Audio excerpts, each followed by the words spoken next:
Welcome, welcome, welcome to the number one episode of the Uneducated Investor. It's your host, Flystewie, and today I'm going to give you the uneducated...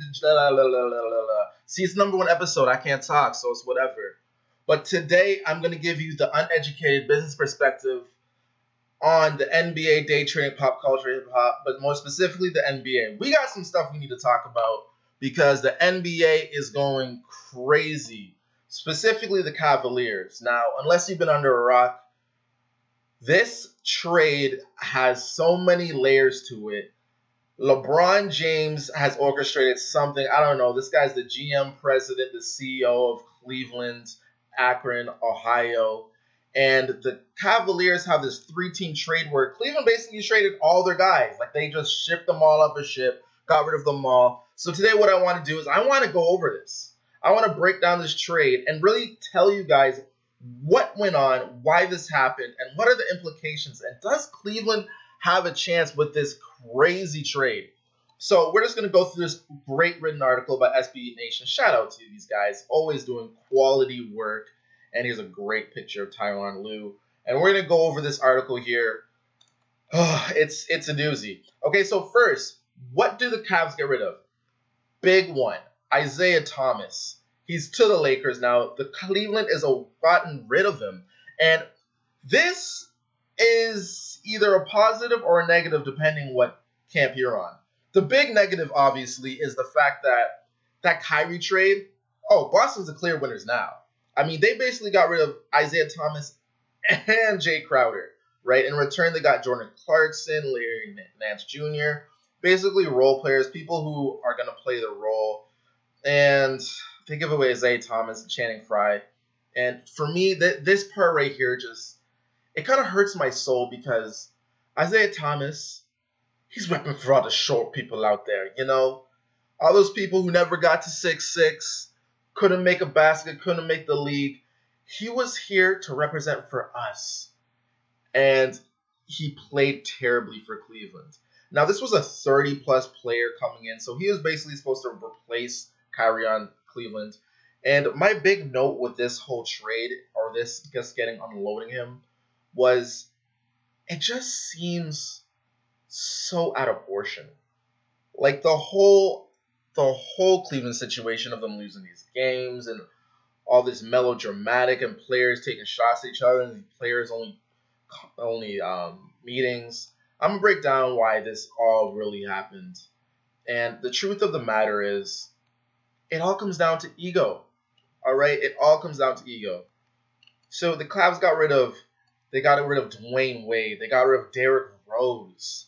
They got rid of Isaiah Thomas, Iman Shumpert, all these people who were legitimately and illegitimately mad at not getting minutes. You know, these are guys who were franchise players, except for Iman Shumpert, were franchise players sometimes in their career, putting up big numbers sometimes in their career, and we're expecting big minutes. So obviously, you know, when we're shuffling our rotations, not getting the minutes they want, they're going to start the rumblings. Yeah, see, this is the old thing that basketball players know. If you're trying to make a team or if you're trying to, you know, take over players' minutes, some players, the strategies they use, they talk a lot of ish about all the other players on the team. You know, hey, yo, so-and-so ain't playing defense. Hey, yo, so-and-so can't shoot today, coach. You see that, coach? Hey, yo, so-and-so's breast ain't, coach. You see that, coach? He needs to be on the bench. And this creates this huge, like, negative just impact around the whole team. And I'm going to give you the hot take over this trade. You know, they got rid of Dwayne Wade, all these guys. Here's the big review. You know, they're getting some key pieces with George Hill, you know, Larry Nance Jr., Jordan Clarkson. They're getting some pieces, but realistically, like, these guys are all role players, which is what they need. But my big take is this.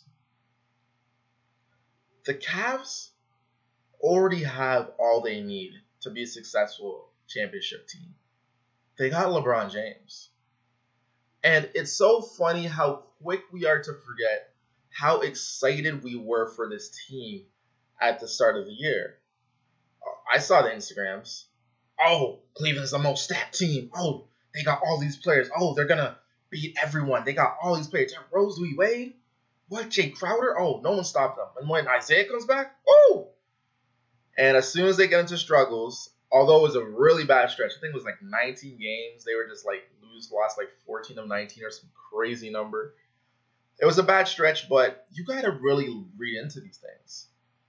Now, the reason they were losing these games wasn't necessarily because they were a bad team, but it was what LeBron does every January. You know, he pops bottles on his birthday, December 30th, right? He wants that leverage coming around trade deadlines. So he's not going to play that hard. He's not going to run on defense. He's not going to encourage his team that much. He's just going to coast, right? And that way, when trade deadline comes, if he wants a trade, if he doesn't like a player, if he is like seeing the way that the league's coming out, he has leverage. Yo, we're playing like shit. You need to get rid of these 5 guys. And then guess what happens? He gets a whole different team. Now, how does this affect their chances of winning the championship? Let's be real. The Warriors are a really great team. Houston is a really great team. Matter of fact, even Thunder, they were looking ugly at first, but man, you know they got the pieces. They've had some key wins this season. They're a really great team. Cleveland is just going to have to get it together chemistry-wise. There is no trade they could do at this trade deadline that's going to put them over talent-wise with the Golden State. But Golden State has proven year over year that they really can't guard LeBron, which will always put them in a chance to win. And with the West being as tough as it is, it's not even a guarantee that Golden State will come out the West. So, crazy stuff going on. I'm just excited to really see how this is going to play out. The trade deadline was today, so that was pretty much the last of all the crazy trades. And overall, like, this is the thing that you have to realize about these players and why that they had such a great team and couldn't play with each other. It all comes back to the ego. Like, these men are making crazy money. You know, like, Dwayne Wade got paid tens of millions in his career. You know, Isaiah Thomas was trying to grab one of those $100 million 5-year contracts. Derrick Rose with Adidas, they're basically paying him over like $50 million, 14 years. He's set. He has money.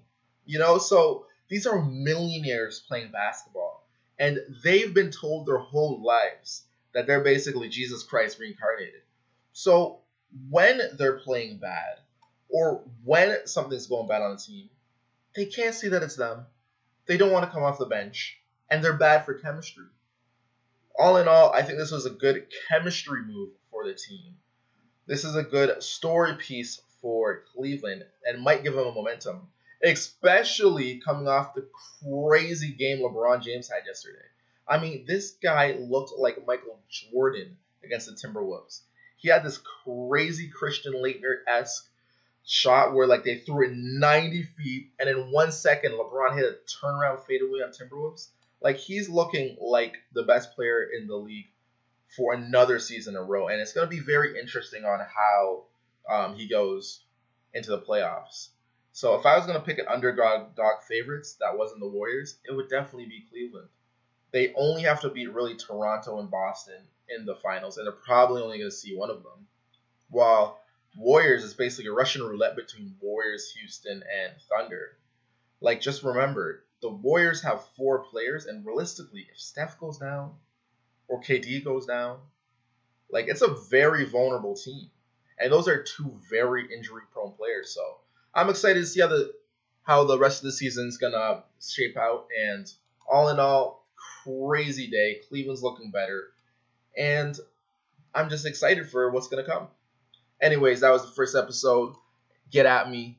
And we out.